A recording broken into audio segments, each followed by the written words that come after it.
नमस्कार। आप सुन रहे हैं कहानी गोल्ड। आइए सुनते हैं हम सबकी चहेती लेखिका मालती जोशी जी द्वारा लिखी कहानी चांद अमावस का। वह शाम अब भी आंखों में तैर जाती है। रोज की तरह वह शाम 5:30 बजे घर लौटे थे और उनके आते ही घर में रौनक सी आ गई थी। वातावरण में गहमा गहमी सी व्याप्त हो गई थी, जिसकी वजह से दिन भर की प्रतीक्षा सार्थक जान पड़ती थी। बच्चे रोज की तरह उनसे लिपट गए थे। मैं और सुनीता नाश्ते की तैयारी में व्यस्त हो गए थे। वाह, बीवी हो तो ऐसी, उन्होंने मेज पर आते ही कहा। क्या फूली फूली कचौड़ियां हैं, देख कर ही मुंह में पानी भर आया। बीवी की इतनी तारीफ ना कीजिए, सुनीता नाराज हो जाएगी। मैंने कहा, कचौड़ियां उसी ने बनाई है। अरे वाह, आगरा वालों ने थोड़े ही दिन में अच्छी ट्रेनिंग दे दी है। यह क्या बात हुई, मैंने तुनक कर कहा। क्या हम लोगों ने पहले से कुछ सिखाया ही नहीं था?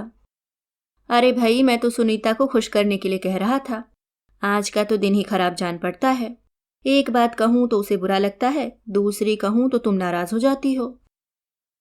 आप तो चुपचाप नाश्ता कीजिए, कुछ भी कहने की जरूरत नहीं। और सचमुच वह एकदम मौन हो गए।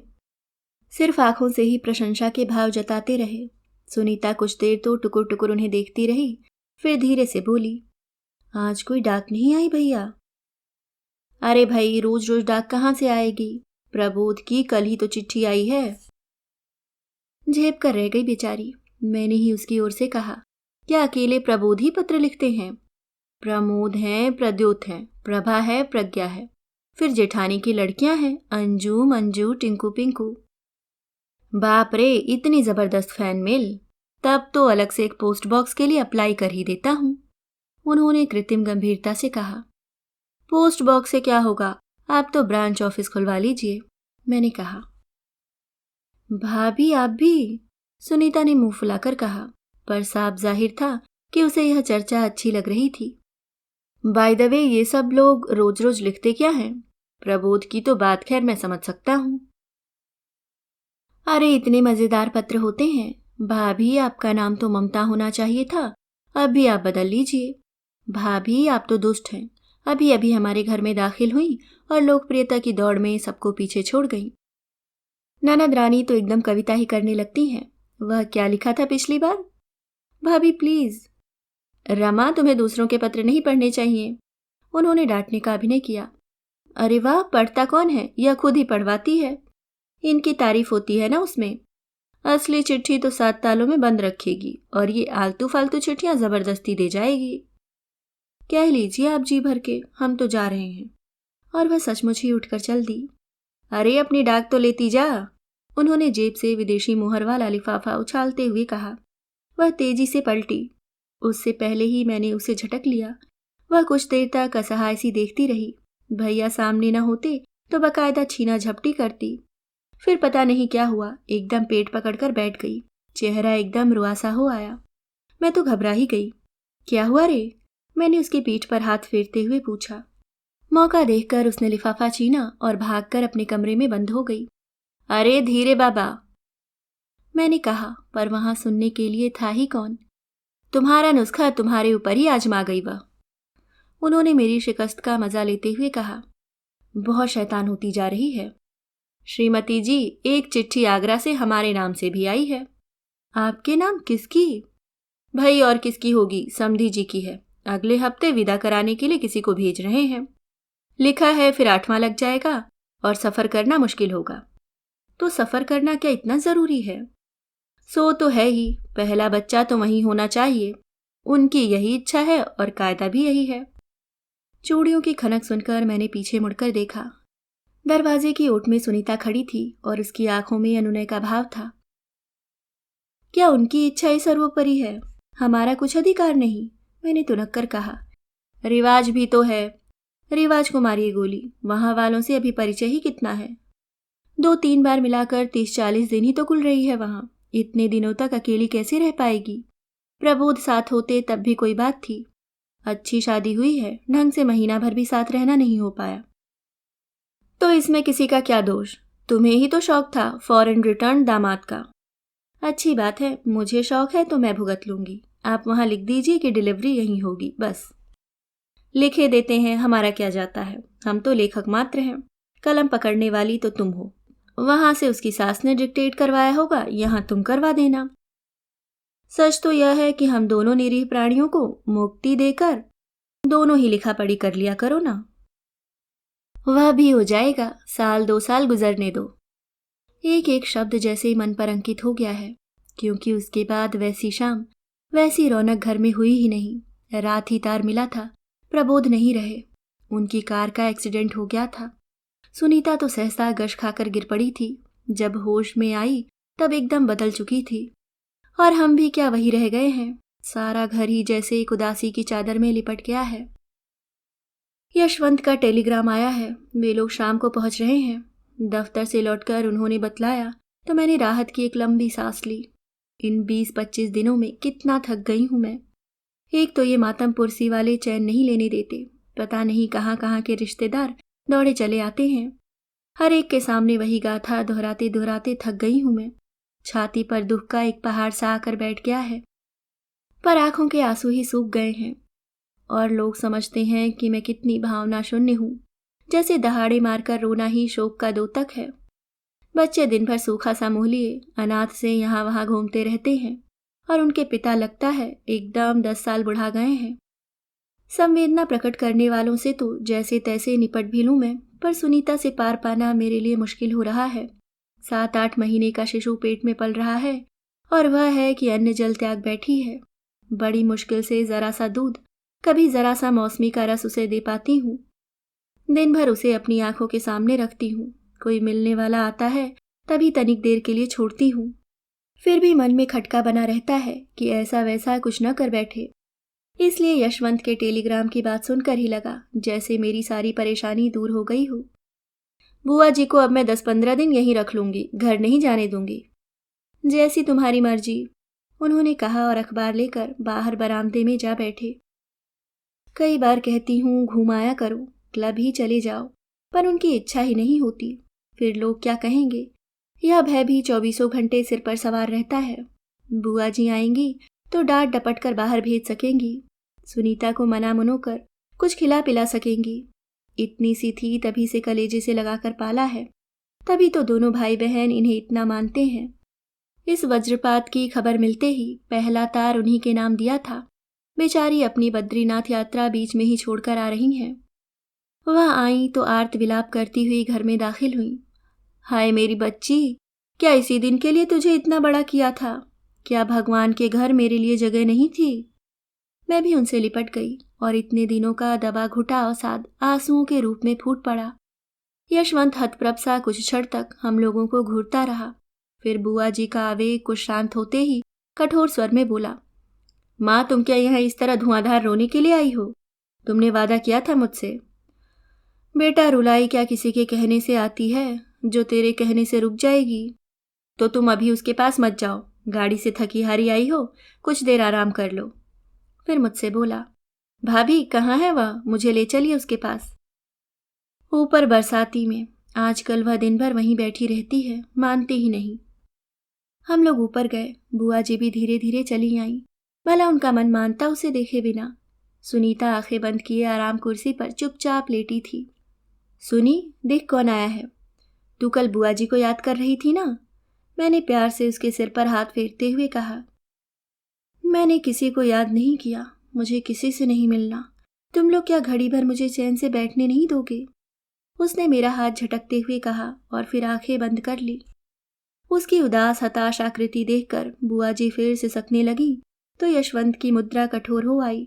अपने स्वर को यथासाध्य सहज बनाते हुए उसने कहा, मैंने कहा था अम्मा तुम अभी आराम कर लो, थकी हारी आई हो।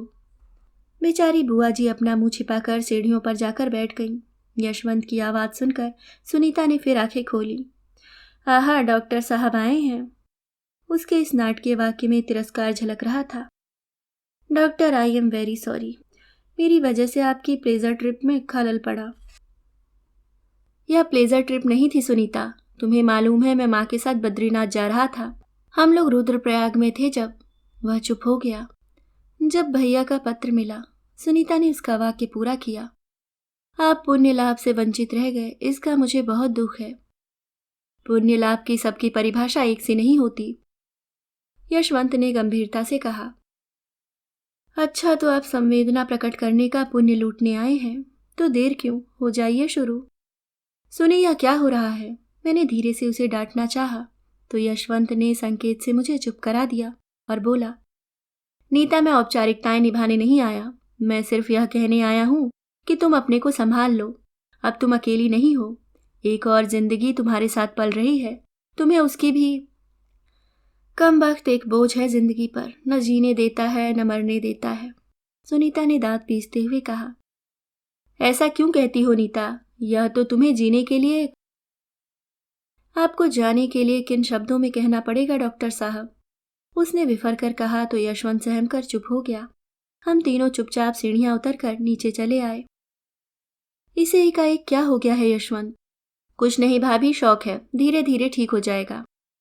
लेकिन इस तरह तो उसने कभी बात नहीं की, बस गुमसुम पड़ी रहती थी। मैंने चिंतातुर स्वर में कहा। तो शुक्र कीजिए भाभी, कड़वा ही सही बोली तो धीरे धीरे नॉर्मल हो जाएगी। बस मातमपुरसी वालों से उसे बचाए रखिए, नहीं तो वे लोग उसे पागल कर देंगे। यशवंत आश्वस्त करके चला तो गया, परंतु पहले वाली सुनीता जैसे हमेशा के लिए खो गई थी। उसकी खनकती हंसी की तो इस समय आशा भी नहीं थी, पर उसके बोलने का मृदु मधुर स्वर भी अतीत की वस्तु हो गया था। बुआ जी दिन रात उसके आगे पीछे लगी रहती, पर वह उन्हें अपमानित करने का एक अवसर नहीं चूकती। मुझे बार बार डर लगता, बुआ जी कहीं नाराज होकर चल न दे, पर वह तो स्नेह और ममता की साक्षात प्रतिमा थी, उल्टे मुझे ही समझाती। बहू, इस समय क्या वह अपने होश में है? उसकी बातों का क्या बुरा मानना। सच बुआ जी, आप पिछले जन्म में इसकी माँ रही होंगी। मैं कहती तो उनकी आंखें भर आती। सच, मुझे जो किसी ने बताया नहीं होता तो कभी न जान पाती कि बुआ जी से इन लोगों का कोई रिश्ता नहीं है। सिर्फ गांव के नाते ही वह बाबूजी की बहन थी। इकलौते बेटे की पढ़ाई के लिए जब उन्होंने शहर में आकर रहना चाहा, तो बाबूजी ने खुशी खुशी उन्हें बुला लिया, रहने के लिए कमरा दिलवा दिया और अपनी रसोई और मातृविहीन दोनों बच्चे उन्हें सौंप दिए। अब तो बाबूजी नहीं रहे, पुराना घर भी नहीं रहा। डॉक्टर बनने के बाद यशवंत भी बुआ जी को अच्छे से घर में ले गया, पर पुराने स्नेह संबंध अब भी वैसे ही थे। प्रसव का समय निकट आता जा रहा था और मेरा मन आशंकाओं से भर उठा था। कहाँ तो मेरी जिद थी कि डिलीवरी यहीं होगी, और कहाँ अब रोज आगरा वालों के पत्र का इंतजार करती। सुनीता को संभालना मेरे वश की बात नहीं थी, और बुआ जी को भी कब तक रोके रखती। उसके ससुराल वाले बड़े निर्मोही निकले, कहाँ तो इतना प्यार बरसा रहे थे और अब कोई देखने भी नहीं आया, और तो और अपशगुनी कहकर पत्रों में तिरस्कार तक करने से भी नहीं चूके। मैं दिन में 20 बार उन्हें कोसने देती तो वह शांत स्वर से कहते, जरा उनकी ओर से सोचकर देखो कुसुम, उनका दुख कितना बड़ा है हमसे। सुनीता का और उनका परिचय कितना है, गहरा आघात तो उन्हें लगा है, और फिर अब तो दोनों परिवारों को जोड़ने वाली कड़ी ही नहीं रही, तो उन्हें हम क्या कह सकते हैं। इसके जवाब में कहने को तो 100 बातें मेरे पास थीं, पर इनका सूखा मुंह देखकर चुप कर जाती थी। बड़े अजीब से दिन बीत रहे थे। इन दिनों यशवंत ने मुझे बहुत सहारा दिया। वह रोज आता, और उसके आने से घर के ठहरे हुए माहौल में कुछ गति आ जाती। इधर उधर सहमे सहमे घूमने वाले रितु और रोमी भी यशवंत को देखकर खुश हो जाते। उसके कंधों पर चढ़कर खूब उधम मचाते, चुटकुले सुनते सुनाते और जी भरकर हंस लेते। समय निकालकर वह मेरे पास भी कुछ देर बैठता, मेरी परेशानियां सुनता। उसी से मुझे राहत मिल जाती। पहले 2-3 दिन वह सुनीता के पास भी बैठा, पर उसे देखते ही वह रौद्र रूप धारण कर लेती और जो मन में आता बकने लगती। तब से उसने उस कमरे में जाना ही छोड़ दिया। सुनीता के व्यवहार पर मैं क्षोभ प्रकट करती तो उल्टे मुझे ही समझाता, भाभी इस समय वह बहुत अपसेट है। सुख का लबालब भरा प्याला उसके हाथ से एकाएक छूट गया है। इस कारण उसका संतुलन बिगड़ गया है। उसे बहुत सावधानी से टैकल करना होगा।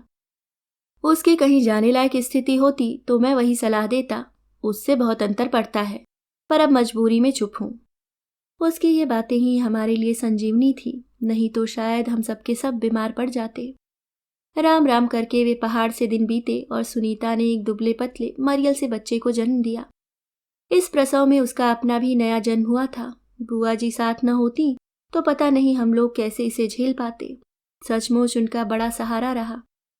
प्रसव की क्लांति से वह 24 घंटे तो अधमूर्छित सी बनी ही रही, पर होश में आने के बाद भी उसने बेटे के विषय में न तो कोई पूछताछ की, न उत्सुकता ही व्यक्त की। दिन में कई कई बार मैं उसकी उत्सुकता जगाने का प्रयत्न करती। कभी नामों की लंबी फहरिस्त उसे सुनाती, कभी बेबी फ्रॉक की बुनाई पूछती या रंग चुनने को कहती, पर वह गुमसुम बनी रहती। बहुत हुआ तो खींच कर कहती, इस अलामत को क्यों पाल रखा है भाभी तुमने, किसी अनाथालय में भेज दो ना। उसकी ऐसी बातों से मेरा उल्लास ठंडा पड़ जाता और मैं उस नन्हे से जीव को छाती से लगा लेती जो माँ के पास रहकर भी ममता का भूखा था। 5-6 दिन जब ऐसे ही बीत गए, तब बुआ जी ने एक दिन सुझाव दिया कि बच्चे को जबरदस्ती उसके पास सुला दो। उसका कोमल स्पर्श पाते ही अपने आप उसकी ममता जाग उठेगी। उस दिन जब वह इसी तरह उठपटांग बक रही थी तो मैंने डपट कर कहा, एक बार इसे आंख भर देख तो फिर अनाथालय की बातें करना। और मैंने बच्चे को उसकी गोद में डाल दिया। उसकी आंखों से जैसे अंगारे बरसने लगे। फेंको इसे उधर, उसने चीख कर कहा और सचमुच परे धकेल दिया। जरा भी असावधान होती तो सर्वनाश निश्चित था। मैं इतने जोर से चीखी कि पड़ोस के वार्ड से सिस्टर भी दौड़ी चली आई। मुन्ने को उसे सौंपकर मैं तो सिर पकड़कर बैठ गई। छाती में जैसे धौकनी सी चल रही थी। बच्चा बेतरह रोए जा रहा था और इन सबसे उदासीन वह आराम से लेटी हुई थी। शाम को जब बुआ जी आईं तो पहली बार सुनीता को डांटते हुए सुना, कैसी कटकरेजिन है तू, लड़के को कुछ हो जाता तो।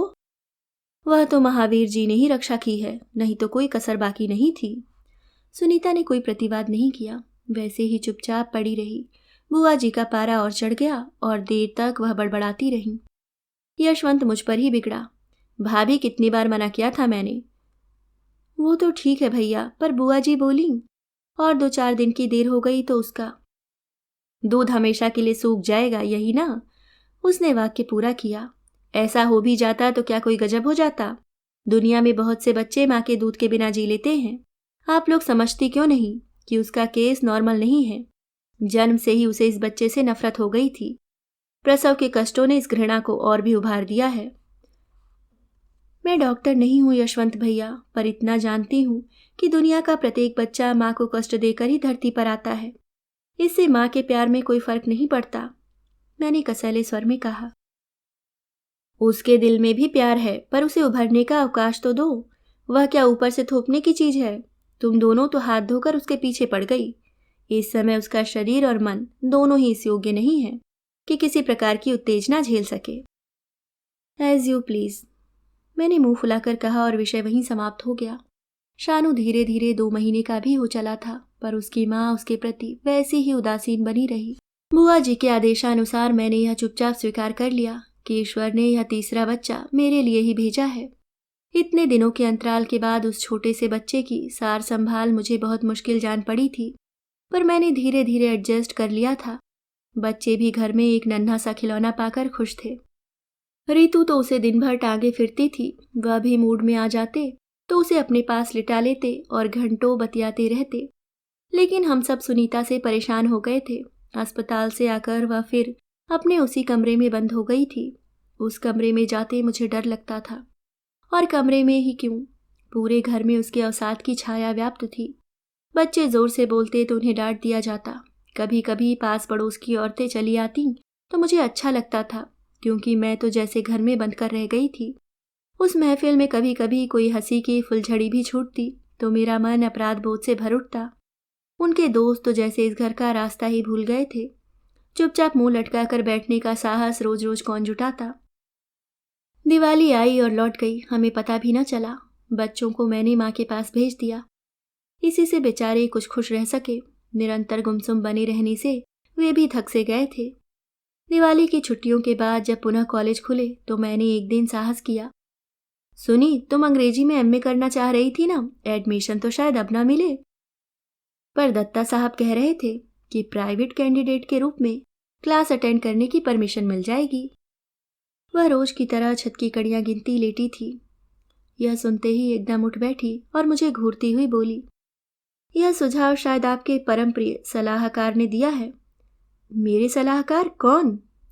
वे ही पूजनीय बुआ जी के कुलदीपक। इस घर के लिए तो बेचारे जान छिड़कते हैं। उसके स्वर में व्यंग की धार स्पष्ट थी। मैंने कहा और असहाय सी बाहर चली आई। यशवंत से सलाह लेने की बात पर ही वह इतना उखड़ गई थी।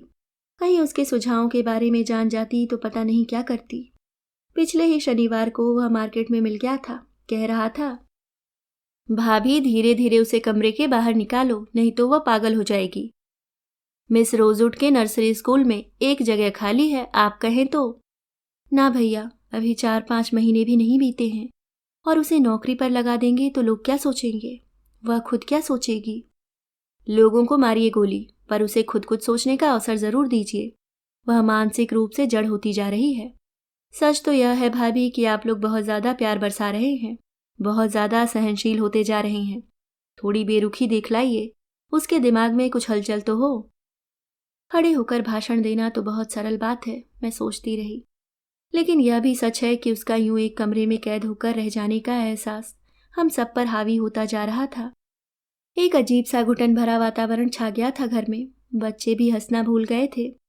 दोनों के जन्मदिन इस बार ऐसे ही सूने चले गए। एक नया कपड़ा तक नहीं बनवा सके। मिठाई बनवाने का तो खैर प्रश्न ही नहीं था। हर वक्त एक असहाय चुप्पी सी छाई रही घर में। शानू की किलकारियां ही उसमें जीवन भरती थीं। दिसंबर की सर्द शाम थी वह। बच्चों ने अनुनय विनय करके आज पढ़ाई की छुट्टी मांग ली थी और वे आकाशवाणी के किसी गीत मालिका का वार्षिक कार्यक्रम सुन रहे थे। पिछला कार्यक्रम उन्होंने पड़ोस में मिश्रा जी के यहाँ सुना था, पर हर बार वहां जाना उन्हें अच्छा नहीं लग रहा था। घड़ी की सुइयां गीतों की सीढ़ियां पार कर रही थीं। बच्चे तन्मयता से सुन रहे थे, शर्तें बांध रहे थे। रोमी ने तो फुल स्केप कागज पर बकायदा चार्ट बनाया हुआ था। अनजाने ही मैं गीतोत्सव में शामिल हो गई थी।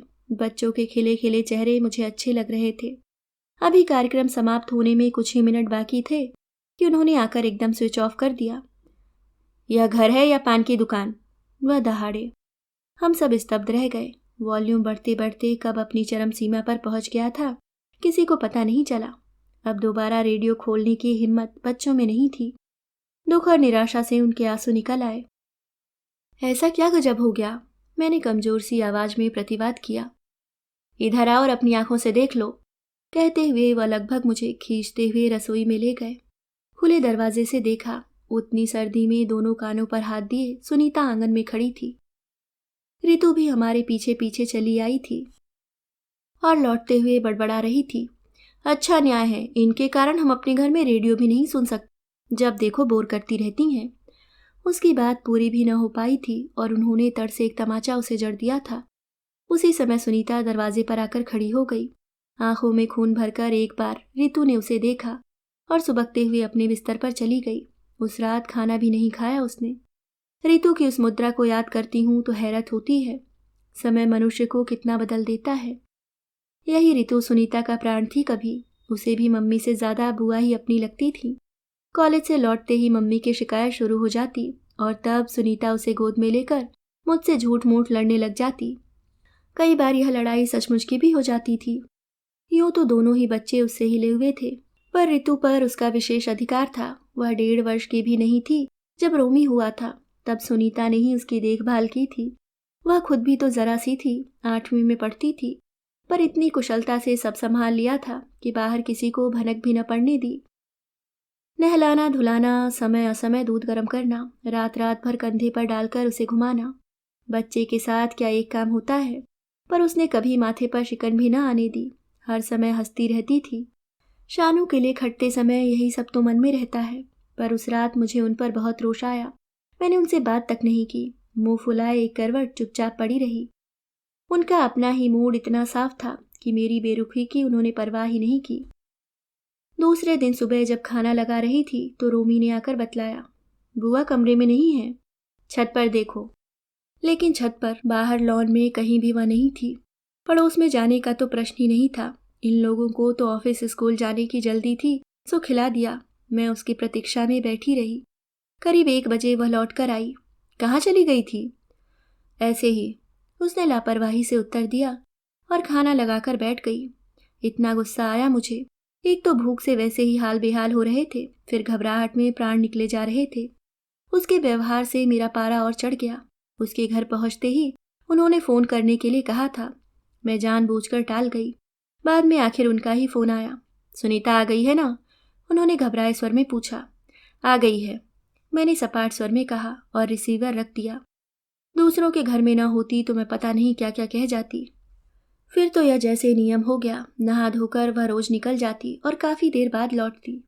2-4 दिन बाद तो मैंने खाने के लिए राह देखना भी छोड़ दिया, इन लोगों के साथ ही खा लेती। पहले तो वह अकेली कमरे में ही खा लेती थी। मैंने ही समझा बुझाकर उसे सबके साथ खाने के लिए राजी किया था। इच्छा यह थी कि सबके साथ मिल बैठकर वह ठीक से खा पी लिया करे। पर हुआ यह कि उसके साथ बैठने से और सब एक प्रकार का तनाव अनुभव करने लगे। पर उसकी अनुपस्थिति से उस तनाव में कोई कमी नहीं आई थी, उल्टा वह बढ़ा ही था। आखिर उन्होंने एक दिन पूछ ही लिया, यह सुनीता रोज कहाँ जाती है? पता नहीं। तुमने पूछा नहीं? पूछने से ही क्या कोई बता देता है? उस समय तो वह चुप हो गए, पर शाम को दफ्तर से लौटते ही बोले, मेरी बहन तुम्हें इतनी भारी पड़ रही है, मालूम नहीं था। बेचारी नौकरी के लिए दर दर भटक रही है। क्रोध और अपमान से मेरे आंसू निकल आए। कितनी आसानी से वह इतनी बड़ी बात कह गए। मेरे इतने दिनों के किए कराए पर पानी फिर गया। मेरे सारे मानसिक और शारीरिक कष्ट व्यर्थ हो गए जो मैंने पिछले दिनों झेले थे। वह शायद यह भी भूल गए कि कभी वह स्वयं सुनीता की नौकरी के लिए प्रयत्नशील थे। मैंने ही तब दोनों भाई बहनों का कसकर विरोध किया था। मैं नहीं चाहती थी कि कोई यह समझे कि हम नौकरी के लालच में उसकी शादी टालते जा रहे हैं। उन्होंने तब मुझे बहुत बुरा भला कहा था और इतना अच्छा अवसर छिन जाने के कारण सुनीता कई दिनों तक उदास बनी रही थी। उन्हें शायद यह भी याद नहीं रहा था कि प्रबोध के बीमे आदि के संबंध में जल्दबाजी न करने का सुझाव भी मेरा ही था। मैं हमेशा यह सावधानी बरतती थी कि सुनीता कहीं यह न सोचे कि आर्थिक दृष्टि से वह हम पर भारी पड़ रही है। खर्च की परेशानी से कभी कभी वह खुद झल्ला उठते थे, तब मैं ही उनसे शांत रहने का अनुरोध करती थी। आखिरकार सुनीता को एक छोटे से प्राइवेट स्कूल में नौकरी मिल ही गई। वेतन मामूली था और नौकरी भी केवल 3 महीने के लिए ही थी। फिर भी वह एक उपलब्धि तो थी ही। पता नहीं कैसे कृपालु होकर सुनीता ने ही मुझे यह सूचना दी थी। उस समय खुशी प्रकट करते हुए भी डर लग रहा था कि कहीं कोई गलत अर्थ न ले बैठे। स्कूल तो केवल 3 घंटे ही लगता था, पर उसके साथ ही सुनीता ने एक ट्यूशन भी कर ली। अगले महीने ही उसने रशियन की क्लास भी ज्वाइन कर ली। अब वह दोपहर 11:30 बजे घर से निकलकर रात 8 बजे तक लौट पाती थी। बीच का 1-8 घंटा फ्री निकलता था, उस समय लाइब्रेरी में बैठकर पढ़ लेती थी। रात को लौटती तो दिन भर की थकान से चेहरा एकदम निचुड़ा हुआ लगता था। क्लास ज्वाइन करने की बात उन्होंने सुनी तो बहुत झल्लाए। मरना है क्या लड़की तुझे? इतना स्ट्रेस सह पाएगी? लगातार 8-10 घंटे काम करना क्या कोई मजाक है? तो हर्ज ही क्या है भैया, उतना ही मेरा समय कट जाएगा और घर पर भी सबको सुविधा रहेगी। उसकी बात सुनने में अच्छी नहीं लगी, पर वह सच थी। जितनी देर वह घर से बाहर रहती, मन बड़ा हल्का रहता। थोड़ा सा हंस बोल लेते हम लोग। इनका स्वभाव बहुत चिड़चिड़ा हो चला था। कब क्या कह देंगे कुछ पता नहीं चलता। फिर भी सुनीता की अनुपस्थिति में वह काफी शांत रहते। उसका सूखा सा रूखा सा चेहरा देखते ही उनके तेवर बदल जाते और मुझ पर या बच्चों पर वह बरस पड़ने का बहाना ढूंढने लगते। फिर भी दिन कुल मिलाकर अच्छे बीत रहे थे। मेरी और बच्चों की एक अलग दुनिया थी जिसमें शानू तो था पर उसकी माँ नहीं थी। रीतू तो थी पर उसके पिता नहीं थे। हम लोग जिंदगी को खुशगवार बनाने की पूरी कोशिश कर रहे थे। जैसे जैसे अप्रैल बीतने लगा, मेरा मन आशंकाओं से घिरने लगा। फिर से दिन भर घर में उसकी उपस्थिति की कल्पना से ही मन कांप उठता था। बच्चों को फिर से माँ के पास भेज सकती थी मैं, पर उनके बिना घर में रहने का ख्याल ही भयावह था। ऐसे में ही एक दिन पिताजी चारू को लेकर आ खड़े हुए और घर का नक्शा ही बदल गया। चारू नाम है मौज मस्ती का, हंसी दिल लगी का। उसने एक दिन में ही घर पर छाई उदासी की चादर को खींच कर फेंक दिया। वे तक उसकी छूत से बच न सके। बच्चों को तो जैसे मुंहमांगी मुराद मिल गई। परीक्षाएं समाप्त होने को थीं और पहाड़ से दिन सामने मुंह बाए खड़े थे। चारू मौसी के आते ही जैसे सारी समस्याओं का समाधान हो गया। पिताजी किसी विशेष उद्देश्य से ही आए थे। पिछले दिनों मैंने यशवंत का रिश्ता चारू के लिए सुझाया था। सुनीता की शादी में पिताजी उसे देख गए थे और उन्हें प्रस्ताव पसंद आ गया था। चारू की तस्वीर बुआ जी ने पसंद भी कर ली थी और यशवंत ने भी माँ की इच्छा को सर्वोपरि मान लिया था। पर बीच में ही यह हादसा हो गया और सारी बात जहाँ की तहाँ रह गई। हम लोगों की मनस्थिति का ख्याल करके पिताजी ने भी याद दिलाना उचित नहीं समझा और हमारे पत्र की प्रतीक्षा करते रहते। पर यहाँ होश ही किसे था। आखिरकार चारू की परीक्षा होते ही वह उसे लेकर चले आए। वह चाहते तो यह थे कि उनके सामने कोई निर्णय हो जाता। इन गर्मियों में शादी कर काम निपटा देने की उनकी इच्छा थी। मनीष का रिश्ता तय हो चुका था और लड़की वाले जल्दी मचा रहे थे, पर मैंने पिताजी को कोई बात नहीं उठाने दी। इनके मिजाज का आजकल कोई ठिकाना न था, किसी भी बात का गलत अर्थ निकाल लेते थे। सारी जिम्मेदारी अपने ऊपर लेकर मैंने उन्हें ग्वालियर वापस भेज दिया। पिताजी के जाते ही जो थोड़ा बहुत अंकुश था वह भी समाप्त हो गया। बच्चों के सैर सपाटे निर्बाध शुरू हो गए। रोज सुबह चाय की प्याली के साथ प्रोग्राम तय होता। नई पुरानी फिल्मों के विज्ञापन देखे जाते। फिर धूप की परवाह न करते हुए दिन भर तीनों घूमते रहते, कभी पिक्चर, कभी पार्क, कभी किसी के घर। मैंने मना न किया होता तो बुआ जी के यहाँ भी उसके 2-4 चक्कर अब तक लग ही जाते। मोहल्ले में भी उसने अच्छी दोस्ती कर ली थी। जब देखो तब चारू दीदी की पुकार लगाता हुआ कोई चला ही आता था। पहले वाली सुनीता ऐसे समय याद आया करती। मैं उनके साथ जा नहीं पाती थी, फिर भी शाम को सारा विवरण मुझे सुनना पड़ता। छत पर या आंगन में हमारी महफिल जमती। चारू हर फिल्म की कहानी हूबहू एक्टिंग के साथ सुना डालती। पिक्चर देखने का ही मजा आ जाता। इसके अतिरिक्त लूडो, ताश, बहुत कुछ होता। दोनों भाई बहन हमारी इस बैठक में नहीं आते थे। जब तब वह आग्नेय नेत्रों से हमें घूर कर चले जाते। 1-2 बार तो सुनीता को जबरदस्ती हमारे बीच लाकर बिठा गए, पर उसके आते ही हंसी के फव्वारे अपने आप थम जाते। बात करने को कोई विषय ही न मिलता और थोड़ी देर बाद वह अपने आप उठकर चली जाती। 1-2 बार वह मुझ पर बहुत बिगड़े भी। तुम लोगों ने तो उसको काट कर अलग फेंक दिया है। कितना गुस्सा आता तब। अलग होने की प्रक्रिया क्या मैंने शुरू की थी। कई बार वह झल्लाते, तुम चारू से काम करा सकती हो पर उससे कुछ नहीं करवाओगी। बेचारी दिन भर बोर होती रहती है। तो मैं क्या करूं? हर बार कमरे में जाकर उसे निमंत्रण दे आऊं कि रानी जी यह कीजिए, वह कीजिए। यह बात मेरे मुंह तक आती पर मैं चुप रह जाती। इसलिए चारू के लाह कहने के बावजूद मैं कभी घूमने नहीं गई। उन्हें तीखी कड़वी बातें कहने का एक और मौका देने की इच्छा नहीं थी। उन्हें सरकारी काम से भोपाल जाना पड़ा और उसका लाभ उठाकर चारू ने प्रोग्राम बना ही डाला। सुबह सुबह अखबार देखती हुई बोली, चलो दीदी आज इंदुमती देख आएं, बहुत दिनों से मेरी तमन्ना है। मैं हमेशा की तरह नानुकुर करने लगी तो बोली, दीदी रानी तुम्हारे फेवरेट हीरो की पिक्चर है, इसलिए तो आग्रह कर रहे हैं। बेचारे वैसे ही पिक्चर में कम आते हैं आजकल। और फिर जैसे मेरे मंतव्य को भांपकर उसने एकाएक सुनीता से पूछ लिया, सुनीता दीदी आप भी चलिए ना, अब तो छुट्टियां हैं, कोई परेशानी भी नहीं। सुनीता और मैं दोनों ही इस प्रस्ताव पर चकित रह गए। इतने दिनों तक मैंने भी उससे पूछने का साहस नहीं किया था, पर चारू का सारा ही काम फटाफट होता है। सोचने विचारने के लिए समय ही नहीं रहता उसके पास। सुनीता जब तक कुछ जवाब दे उसने फौरन जोड़ दिया, आप तो जानती हैं आप नहीं जाएंगी तो दीदी भी नहीं जाएंगी। यह लड़की कब क्या बोल जाएगी, सचमुच कुछ ठिकाना नहीं। सुनीता ने जो भी सोचा हो, पर प्रत्यक्ष रूप से वह बहुत ही विनम्र शब्दों में बोली, मुझे मजबूर मत करो चारू, पर भाभी को तुम जरूर ले जाओ, पता नहीं कब से पिक्चर नहीं गई हैं। भाभी तुम्हें मेरी कसम जरूर हो आओ, आजकल तुम्हारा निकलना ही कहाँ होता है। चारू के साथ कम से कम कुछ तो घूम लोगी। पता नहीं कितने दिनों के बाद सुनीता ने मुझसे इतनी बातें की थी। मेरा मन दयार्द हो उठा। पिक्चर जाने का वैसे भी कोई खास उत्साह नहीं था, पर चारू ने पीछा नहीं छोड़ा। हमेशा उनके बारे में ही सोचती हो, हमारा कुछ ख्याल ही नहीं है। हम बेचारे रोज बच्चों के साथ घिसटते रहते हैं। उसकी रोनी सी सूरत देखकर मन पिघल गया। सच तो है, जब से बेचारी आई है खुद ही अपना और सबका मनोरंजन कर रही है। नहीं तो घर में तो जैसे एक शाश्वत मनहूसियत आकर बस गई है। हम लोगों के चेहरे भी शायद बदल गए हैं। चारू रोज कहती, दीदी तुम और जीजा जी 10 साल बूढ़े दिखने लगे हो। उसके उत्साह का अंत नहीं था। 2 बजे ही उसने चाय का पानी चढ़ा दिया। चाय पीते हुए जब मैंने शानू की बोतल भरनी शुरू की तब वह बोली, यह क्या, शान भी हमारे साथ जाएगा? सो तो है ही, यहाँ कौन देखेगा? क्यों, उसकी माँ तो है। माँ ने कभी उसे उठाया भी है? मैंने कहा तो चारू ने मुंह बिचका दिया। दरअसल शानू को लेकर कहीं बाहर जाने का यह पहला मौका था। उसे तैयार करके सुला दिया मैंने और खुद तैयार होने लगी। रीतू से कहा, बैग में पानी की शीशी और बिस्कुट भी रख लो। पता नहीं वह कैसे क्या करती रही कि दूध की शीशी नीचे गिरकर चकनाचूर हो गई। सौभाग्य से घर में दूध भी था और नई शीशी भी। रीतू पर झुंझलाते हुए मैंने फिर से गैस जलाई और उसे उबलने के लिए रखा। घड़ी की सुइयां प्रतिक्षण आगे बढ़ती जा रही थी और चारू बौखला रही थी। दीदी, तुम्हारा तो गोरखधंधा कभी खत्म होगा ही नहीं। इतनी जल्दी तैयार होने से क्या फायदा हुआ? तुम तो जिंदगी भर के लिए रसोई में ही दफन होकर रह जाओगी। उस दिन सुनीता ने मुझे आश्चर्य का दूसरा धक्का दिया। शायद उसने चारू की कमेंट्री सुन ली थी।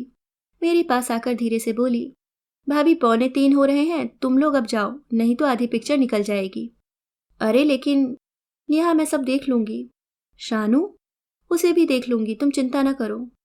चारू ने मुझे विचार करने का भी अवसर नहीं दिया और खींचकर सड़क पर ले आई। मेरी गुमसुम मुद्रा को देखकर बोली, आखिर तुम्हें इतना ऑकवर्ड क्यों लग रहा है? अपने बच्चे को ही तो संभालेगी, कोई एहसान करेगी तुम पर। इस पगली लड़की से बहस करना क्या सरल था, और हर बात क्या कहकर समझाई जा सकती है। पर मेरा मन घर ही में अटक रहा, यह सच है। लौटते समय बच्चों ने मधुशाला में जाने की जिद की तो मैंने मना कर दिया। वे 3 घंटे ही मुझे भारी पड़ गए थे। रोमी ने दूर से ही उसे देख लिया था। डॉक्टर अंकल, वह जोर से चिल्लाया। वह अकेला नहीं था, उसके कंधे पर चढ़ा शानू सड़क का निरीक्षण कर रहा था। अब देखिए कैसा मासूम बना हुआ है। थोड़ी देर पहले इसका रौद्र रूप देखती आप, जानती हैं घंटे भर से परेड कर रहा हूं। तब तक बच्चों ने उसे घेर लिया था। मौका पाकर मैं अपने कमरे में चली आई। चारू तो कब से ही शर्मीली कन्या बनकर कहीं दुबक गई थी। और कोई दिन होता तो यशवंत को देखते ही रसोई में दौड़ पड़ती मैं, पर आज मन ही नहीं हुआ। 2 दिन पूर्व ही मैं अकेली चुपके से बुआ जी के पास गई थी। उन्हें पुराने पत्र व्यवहार की याद दिलाकर मैंने चारू के आने की बात बतलाई थी, पर उन्होंने कोई विशेष उत्साह नहीं दिखाया तो मुझे जरा अजीब सा लगा। आप एक बार उसे देख तो लेती, पसंद न हो तो, मैंने अनुरोध किया। भले घर की लड़कियों को देखना क्या है, और फिर वह तो तुम्हारी बहन है। लेकिन क्या? मैंने अधीरता से पूछा। वह बात ही नहीं उठाने देता। हमारे उधर भी तो आजकल आते नहीं हैं, नहीं तो मैं ही पूछ लेती, कहीं कोई चक्कर तो नहीं है।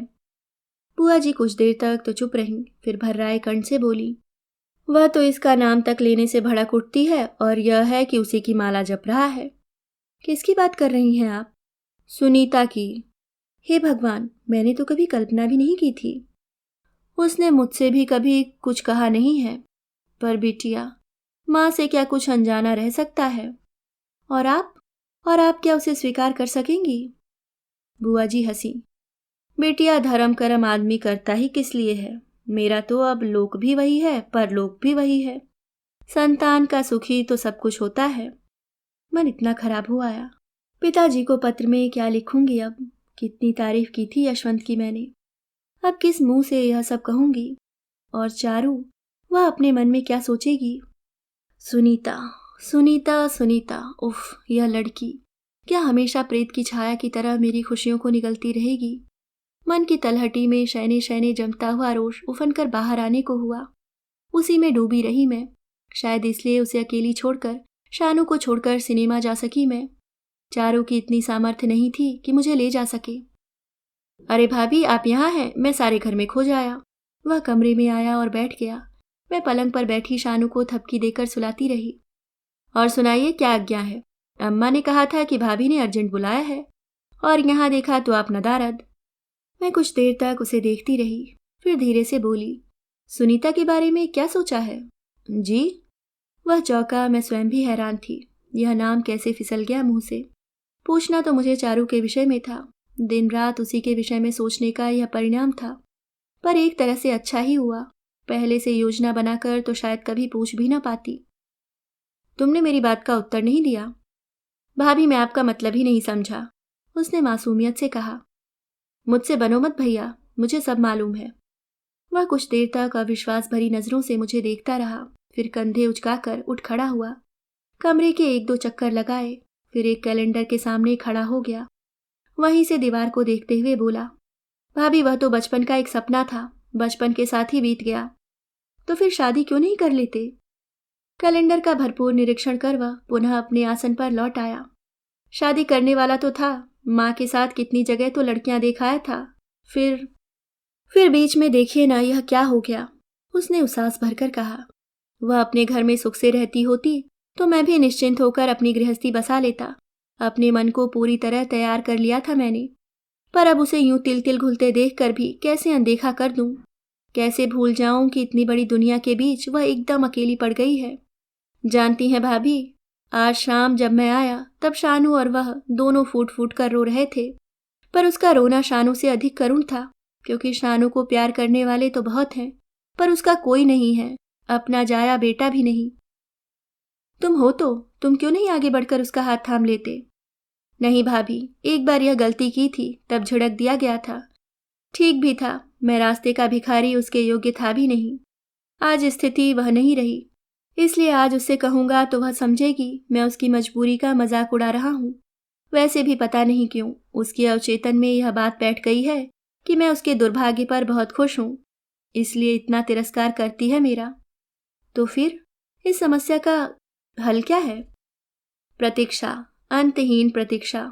जिस दिन जीवन की लड़ाई अकेले लड़ते लड़ते हार जाएगी और मुझे पुकारेगी, उस दिन दौड़ा दौड़ा चला आऊंगा, उससे पहले नहीं।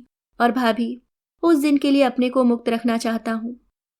लेकिन यशवंत, यह तो निरा पागलपन है भैया, मैंने करुणार्ध होकर कहा।